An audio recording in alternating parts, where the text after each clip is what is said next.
What do you need new guns for? Because my fucking SIG gun is broke dick. It is broke dick. I just started recording, by the way. I fucking hate you. I was about to say, I knew he was tracking me. Dude. Yeah, I did too. No, because I know if I talk about your SIG gun, you're going to tell us how broke its dick is. Yeah. And are you saying it's like You've a broken used it for dick? like, what, 3 years, right? I've been shooting that gun like a lot in 3 years. Do you imagine so it's dating got a this- lot. 200,000 rounds, Do right? you imagine dating the same No, girl I for didn't have 3 years? 200,000 rounds through it. Can It's you? nearing up on like 75,000 or so, but Oh, it's toast. it's starting to see some better days. It's like a wore-out catcher's mitt.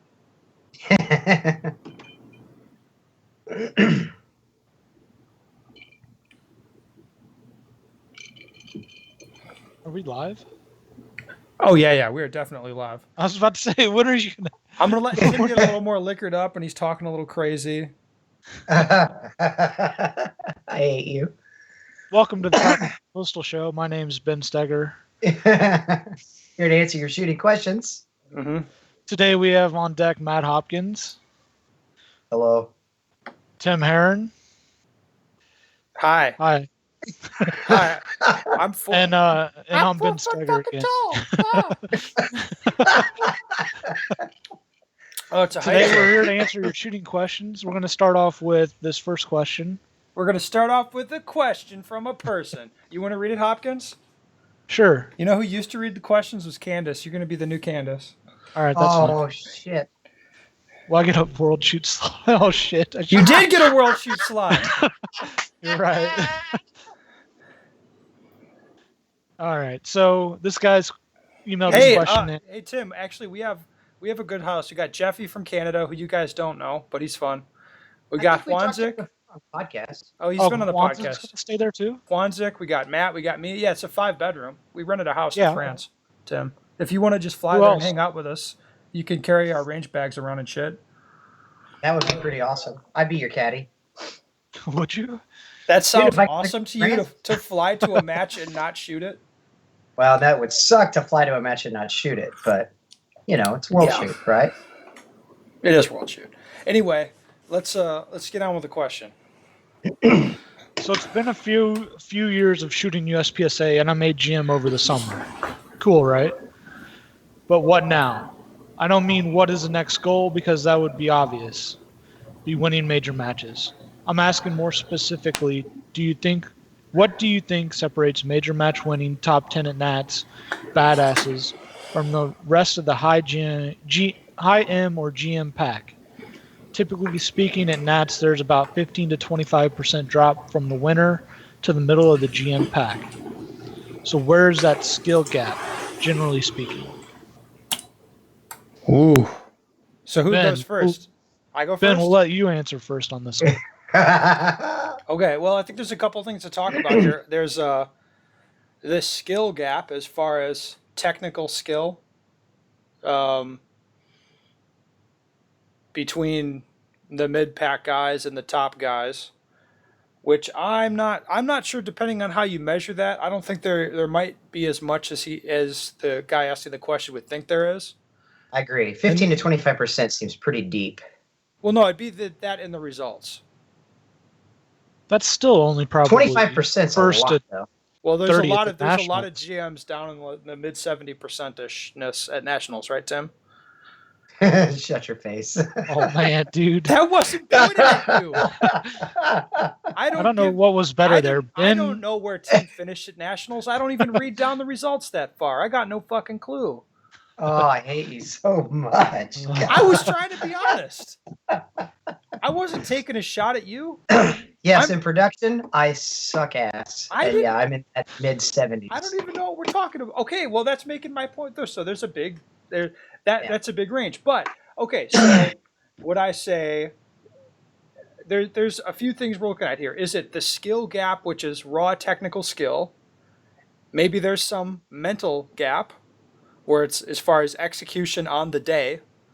All right, and then maybe there's like a lifestyle or sort of approach to the sport gap, which is what level there's plenty of guys who are GMs who really don't take it that seriously anymore, or they got to a good level but they don't train every day, or they're happy with where they're at, or maybe they got old, or whatever the fuck it is. So there's a few things here, right? Mm-hmm. So the guys at the top typically train pretty hard, like they're at it every day. They travel around, they shoot a lot of matches, during the match season.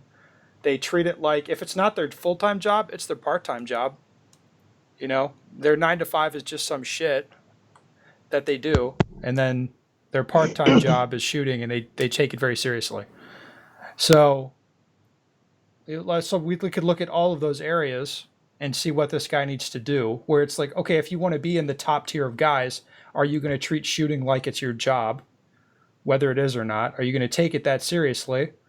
Are you going to work at being able to execute on the day, which means, I guess I'd go right along with treating it like your job, where you go around to major matches and area matches, and you get used to executing under pressure, and you learn about yourself and how you react, and you work to improve that. And then as far as technical skill, if the top guys can do X thing at X distance, at X speed, whatever, are you going to learn how to do that, or are you going to be satisfied with being 10 or 15% slower?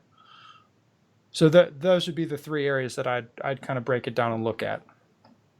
And of course, if he wants to be top 10 or whatever, especially in a populated division like production, he's going to have to step it up in all those areas.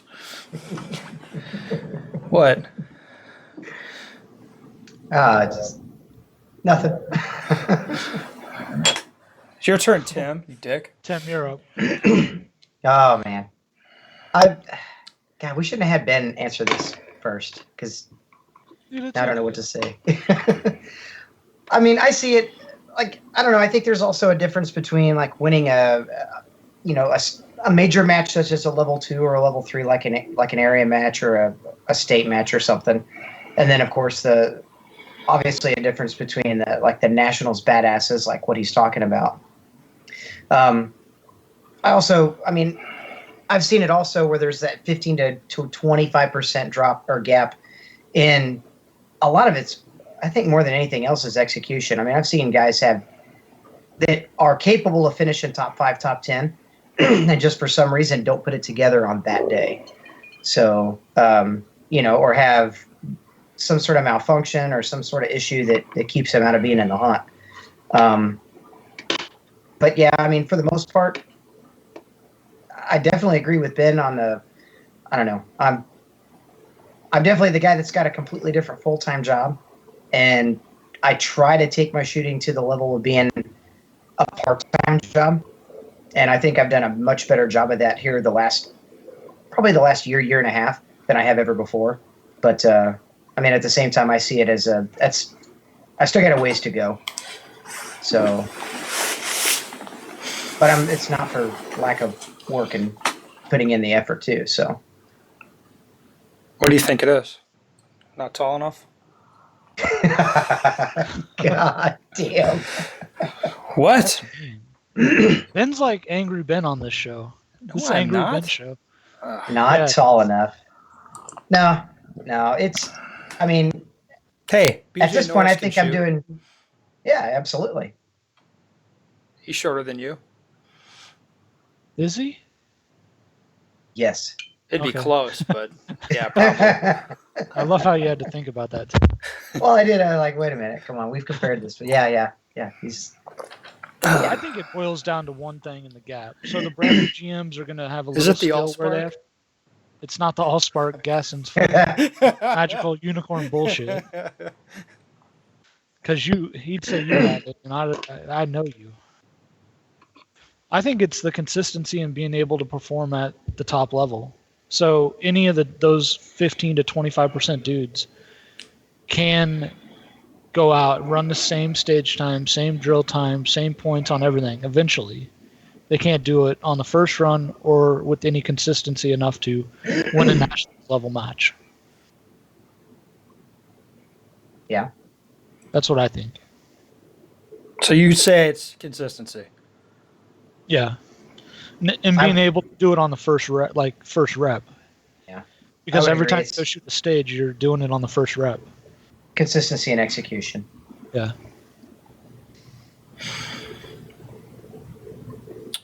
Is that it? Are we done talking about this? All right. Is that all? I don't know. Well, see, you get this question a lot because how many dudes are in this camp, in this group? If we're gonna make Birds? shooting like pyramid. I know I'm sitting that group. I'm in the group too. Yeah. You know, unfortunately, I had a performance. I think I had a really good performance at nationals, that single stack nationals, which of course is the nationals that I care most about because that's the division I shoot. I think I had a really good performance. 2016, with the exception, of course, of a couple of stages that kept me out of being in the top 10 or being in the hunt, of a top 10 finish. So, and it was by and large. I mean, the biggest thing was just execution. Yeah. I definitely say there's not like one glaring skill that's going to prevent these guys from winning the matches. It's going to be everything in very low. I agree. Small increments of little things all over. How small those increments get, right? Mm-hmm. Okay. Let's do the next question. I want to read this one. Bar? Can I read it, or do you want to? You can. Well, it's your show. But is it Hopkins? Hey, Tim, maybe you should turn your microphone down slightly. Okay. Now that I give it a second thought, you're booming a little. This new program, the fucking audio is a pain in the ass. It's always recalibrating things. Anyway, are you okay, Tim? Talk a little. Trying to figure it out now. I love it. Still any better? No. Okay. Hi, Ben. I'm Nico from Argentina. I shoot IPSC production with the Tanfolio Stock 3, and I regularly shoot 70 to 75% of Gaston Quindivallegra for your reference. I don't think he's going to be doing that anymore. Think it'll be higher or lower? I think Gaston got kicked out of IPSC down there for a while. Really? Yeah. Oh. How come? Was he being a Nyoki? No, that's not. No? That's an inappropriate slur to use on him. Is it? Yeah, that would be a government worker who doesn't work. That's not appropriate for him. Okay. No, he's like the Ben of Argentina, and he pissed off his association doing some shit. I think he was like calling the ROs cheaters or something. Just like never mind. I've called ROs cheaters before. Say it. I've done it. I've been You're there. right. And I know there's been conversations at high levels about kicking me out of USPSA. So I understand where Gaston's at right now, but I'm pretty sure they kicked him out for a while. I'm having a problem with steel targets. I'm looking at them. I'm shooting them with ears and not eyes. In the last couple of matches, I've left some steel standing due to me hitting them right on the edge, hearing the impact, and thinking that the steel went down. How can I change this? Thanks. Matt, you're first this time. Well, obviously, yes, shoot major. Obviously. But you can still edge stuff with major. Mm-hmm. Shoot, I don't know. Maybe stock 2, shooting major, 40 caliber. God. Or what dumb gun does Gaston shoot? That Bursa, what is it? The BP? No, it wasn't the BP9. What is it? The Gaston's shooting a Glock now. I think this guy needs to work on calling his shots. Okay. Seeing what he can see on everything. What's another good phrase that gets overused? Okay, but here's. Oh, go ahead, Tim. Can I go ahead and? Yeah, Tim. Jump in there. Here's the thing. Most people have a tendency to aim at paper, but then just kind of shoot at steel, right? So, because everything about a piece of steel, counts the same as far as a hit. People just have a tendency, they see white, they throw the sights in the general direction of white, slam the trigger, and move on. So, expecting that any hit, obviously, on that steel is going to work. And Obviously, if there's a hit 90% of the time, then yeah, it's going to be on the steel. Everything will be okay. But the problem, tends to stem from the fact that they don't aim. Just like, when they call a shot on paper, nobody just sees, well, nobody that it tends to shoot a paper correctly is not just, throwing the sights on brown and pressing the trigger twice. They're actually picking a spot where which to put their sights on the target, press the trigger, and move on. And unfortunately, the same isn't typically said for steel. So just like there's a center A zone or a center A, letter A in the middle of the A zone that we tend to want to force our visual acuity to put the sights to, I don't think people have the same discipline to do that on steel like they should. Just like that. On a paper target, there's a center. There's also a dead center spot that you should aim on any and all steel targets. So. Okay, I like that. That's actually that was going to be one of my specific recommendations, Tim. Sorry. No, but yeah, shooting at the center is actually that's good. That increases your hit rate. To address the problem directly, I would get rid of the active hearing protection if you're using it. If not, double plugs. So wear plugs and muffs and make it as hard as possible for you to hear the sound of the steel. That is a helpful thing. I don't like active hearing protection a lot for this reason, because you start hearing stuff and you don't want to really be reacting to what you're hearing. What you're seeing is going to be faster and usually more reliable anyway. Mm-hmm.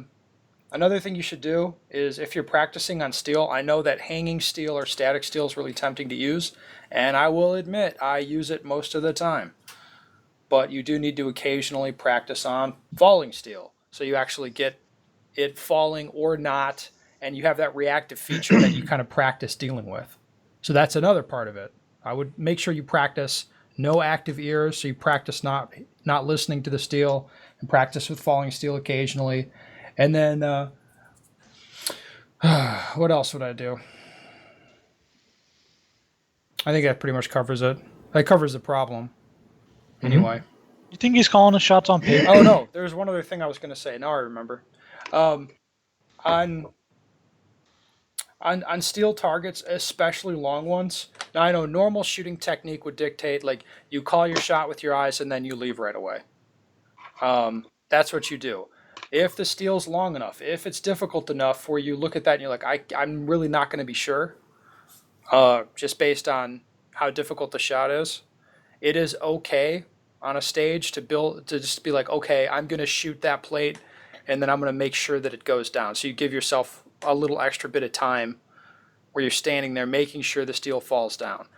That would be if the steel is excessively difficult, or if it's, like, for example, that one stage at the Europeans, it was like a long field course. So there was a bunch of paper at the start. Like 40 yards.